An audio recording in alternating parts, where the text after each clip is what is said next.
So tell the world who you are and the title you prefer to go by. Government. Yeah, man. boy. Yeah, it's your boy, The Shine. And 3A. Tell us how you got started in the music business. I got started back in early 2000 with a classmate of mine, Jamont Scott. He pretty much founded my talent. One day we were sitting around and I wrote real strong poems, and he was just like, man, with a voice that strong, you don't rap. And I was just like, nah, that's only something you see on TV. You hear me? So I was like, nah, I don't do that. So he was just like, man, I got a studio. So he like, come by the crib, you know what I'm saying? I introduced you to it. So I took him up on the offer, and it kind of jumped from there. Okay. So where do you see your music career going? Right now, I mean, the sky's the limit with that. Every year it's like I'm making new advances in the game, and it's going to the top. I got a creative style of music that, what I call, it's gangster love music. And it ain't really to the streets, but it's catering to the women at the same time. Okay. I understand you have a new single out. It's called "Keep You Satisfied," featuring R&B artist, singer and songwriter Deshaun. Deshaun Wilson, yeah. Tell the world how this came about, this collaboration. Me and Deshaun, Deshaun been in the game a lot longer than me. Deshaun used to be singing at the National Guards and Bradwell Institute in Hinesville, and I just kind of remember him, all the girls screaming every time they see him and crying and all that. So when I kind of got into the music, I hit him on Facebook, because we from the same hood, both of us from Midway, Georgia. So, I hit him up and I told him, I had an idea for a song, and I asked him if he could do the hook for me. Come to find out, he was in Atlanta doing this thing up there. So, we mentioned ideas, and we got up and I shot him the track. He put his idea to it. I hit my verses to it, and it jumped. Now, I checked the video out myself, and I really love it. I'm a beat person, though, and it takes a lot to catch me on lyrics.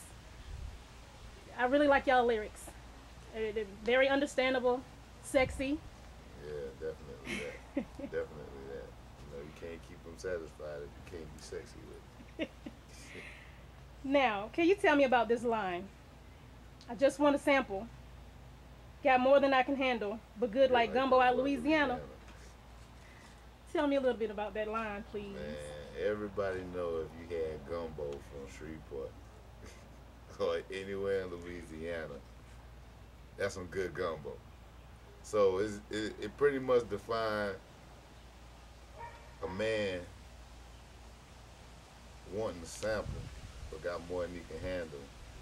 Sometimes you can get a sample of something and it's just a little bit more than you can bear. It's kind of converted to the point of, all right, this woman, she's very attractive. I want to see what she's about. But in the end, you end up falling in love with this woman. You ain't expect to. But when something good to you, it just gotta happen, you hear me? All right. So, what is a night with 380 keeping a lady satisfied like? There you go. There you go. Bed full of rose petal champagne on the rocks. You in your lingerie, I'm in my boxers and socks. Candlelight dinner. I'm very affectionate, so I'm into massages, candles, R&B music. It don't even have to be real music. You can put on some jazz, anything to kind of just take your mind and let it go. You know what I'm saying?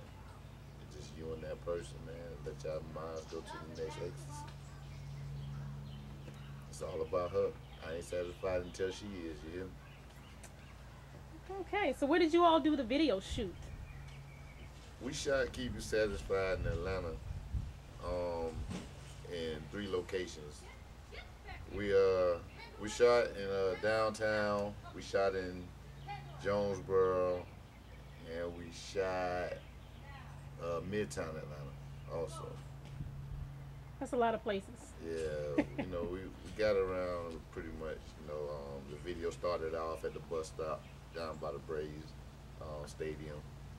And one of our partners had a pool where we did the pool scene, and it was just crazy, man. The bedroom scene was the hot scene, but hey, it is what it is. What do you see in the future of Keep You Satisfied? What's the goal with this song? What do you want to project to people? For Keep You Satisfied to still be playing, just like Michael Jackson's songs playing. I see Keep You Satisfied being universal for any generation of people. You know what I'm saying? It's biracial. It's white people, black people, Asian people, people who even speak English know that they got to keep their significant other satisfied. You hear me? So I really see Keep You Satisfied being a song that can always come back in 2030 and still got the same vibe that it has now.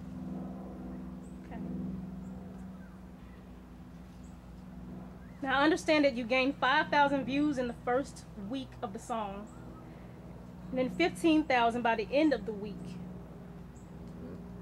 Then you had over 50,000 hits after just a couple of months. What is your count now? Last I checked, we was at 71,600 semi numbers right now, and that was about a day or so ago. And since I did these last few shows, and the numbers went up crazy. I mean, they've been going up like 1,000 views every 2 days. So I've been appreciating all of that love, man. Appreciate it. Now, how do your friends and your family, your parents, kids, think about you in this career? My dad, I'm gonna start off with my dad, cause my dad, he pretty much was there with me almost 99.7% of my life, and he's very emotional when it comes to me and my career, because he see the inspiration that I have on other people in the community, and he know that I gained a sense from my mom to be a loving person, and that's where I get that instinct to do more for others than I ever done for myself. So my career, it really ain't even about me. It's about the success of my career for my community and my kids, my family. So, he backs me a lot, because I done went to him a lot of times when I've been wanting to give up and quit. And he gave me that little bit of knowledge for me to keep strong and going in the game. Because at times this game gets so hard, frustrating, expensive. It's a lot of factors in this game, man. It ain't just talent, man. It's the business mind to actually stay in this game and make you make it. Now, there are a lot of artists out there in the music business. What sets 380 apart from the others? You can't really compare me to another artist, you know what I'm saying? Because, I mean, a lot of people call themselves rappers, singers, and I consider myself to be an artist. I cultivate my own self, and what sets me apart is everybody got their own unique style, but a lot of people sound alike. I can't really find nobody that ever told me I sound like somebody else. They often say, hey, such and such sound like such and such, or hey, he came out, he sound like you and him, but I never really heard nobody say, hey, 380, you sound like this person, or you trying to be like him. I'm inspired by a couple of artists, but I really think what sets me apart from a lot of artists is the point that when I do my music for a cause, and I do it for the cause of giving back to everybody who supported me through this whole road. And what that means to me is a lot of artists you see make it forget where they come from. And with me, I do a lot of community outreach. You know, I talk with the kids.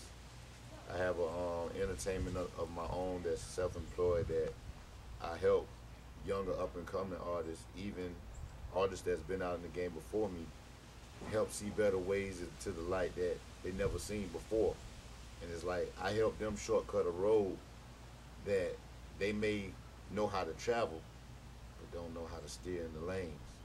So I try and keep them with the knowledge that I gained to keep them from going down the long road I went down to shorten up that time. So it's just about giving back, giving to the community. I do team parties, you know, support blood drives, different things of the sort. But it's all because when I make it, it's not about the financial outcome what a lot of the artists see. It's about taking that money to help bigger the dreams of the smaller things I got planted as a seed.